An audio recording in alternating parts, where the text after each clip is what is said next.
Good evening students, welcome to study with Preksha 5483।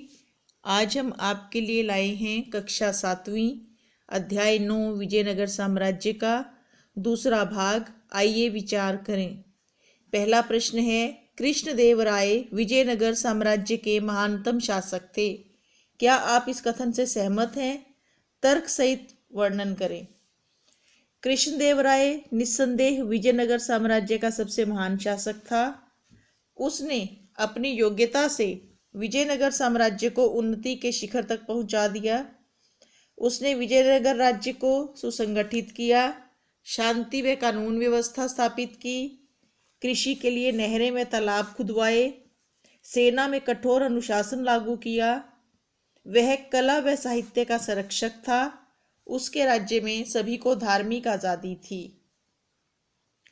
प्रश्न number 2 है, अध्याय में वर्णित स्थापत्य स्मारकों को सूचीबद्ध करें और उनमें से प्रत्येक की संक्षेप में व्याख्या करें। तो हमने अध्याय में स्थापित स्मारकों में से 4 के नाम लिखे हैं।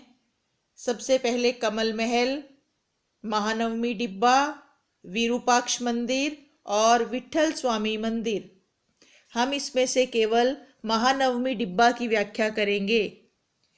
ये महानवमी डिब्बा आपकी पाठ्य पुस्तक में पृष्ठ 124 पर इसकी व्याख्या की गई है कि यह लगभग 11,000 वर्ग फीट के आधार पर 40 फीट की ऊंचाई तक बनी पत्थरों की मंचनुमा आकृति है, यानी कि एक स्टेज बनी हुई है। और ऐसा माना जाता है कि विशेष अवसरों पर धार्मिक अनुष्ठानों के समय यहाँ सम्राट व जनता इकट्ठा होती थी। हम इतनी बात लिख सकते हैं जो मैं अंडरलाइन कर रही हूं।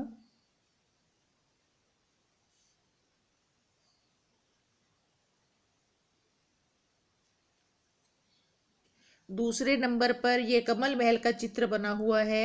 हम इसकी व्याख्या में लिख सकते हैं कि शाही क्षेत्र में एक अन्य सुंदर भवन कमल महल है। इसकी मेहराब पर बहुत सुंदर डिजाइन बनाए गए हैं। इस भवन को कमल महल का नाम इसलिए दिया गया है क्योंकि दूर से देखने पर इसकी एक कमल जैसी आकृति बनती है। प्रश्न नंबर 3 है, विजयनगर की प्रमुख प्रशासनिक व्यवस्थाएं क्या थी? प्रशासनिक व्यवस्था की प्रमुख विशेषताएं क्या थी? ये देखिए, विजयनगर में साम्राज्य की समस्त न्यायिक, कार्यकारी व विधायी शक्तियां राजा में ही निहित थी, यानी कि राजा ही सबसे बड़ा अफसर था, सबसे बड़ा जज था। परंतु राजा स्वेच्छाचारी व निरंकुश नहीं थे। वे प्रजा हितैषी थे, अपनी प्रजा से प्रेम करते थे और प्रजा के भले के काम करते थे। राजा की सहायता के लिए एक मंत्री परिषद थी जिसमें 20 सदस्य होते थे। और नंबर 3, विजयनगर साम्राज्य 6 प्रांतों में बटा हुआ था।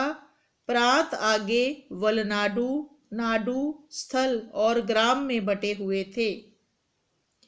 प्रश्न नंबर 4, विदेशी यात्रियों के विवरण के माध्यम से विजयनगर साम्राज्य का वर्णन करें।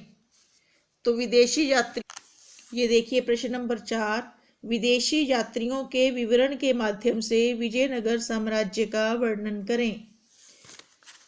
तो सबसे पहले देवराय प्रथम के समय में इटली से निकोलो डी कॉन्टी भारत आया। उसने लिखा, यहाँ का राजा भारत के दूसरे सभी राजाओं से अधिक शक्तिशाली है। नंबर 2, देवराय द्वितीय के समय में अब्दुल रज्जाक ईरान से विजयनगर आया था। उसने लिखा, विजयनगर के समान न तो कोई शहर देखा है न ही सुना है। कृष्णदेवराय के समय में पुर्तगाल से 2 यात्री डोमिंगो पायस व बारबोसा विजयनगर आए। डोमिंगो पायस ने लिखा कि यह विश्व का सबसे सुंदर शहर है, जहां पर गेहूं, चावल, जौ, दालों व अन्य सभी वस्तुओं की भरमार है।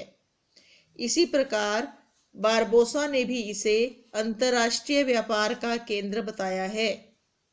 अगला प्रश्न है, विजयनगर साम्राज्य के पतन के कारण। पतन के 2 ही कारण थे। उत्तराधिकार के लिए संघर्ष हुआ, अयोग्य उत्तराधिकारी बने और दूसरा तलीकोट का युद्ध हुआ, जिसमें विजयनगर का बहमनी राज्य के 3 प्रांतों से मुकाबला हुआ और हार गए। बहमनी राज्य की सेनाओं ने विजयनगर में आग लगा दी थी, जिससे ये नगर नष्ट हो गया।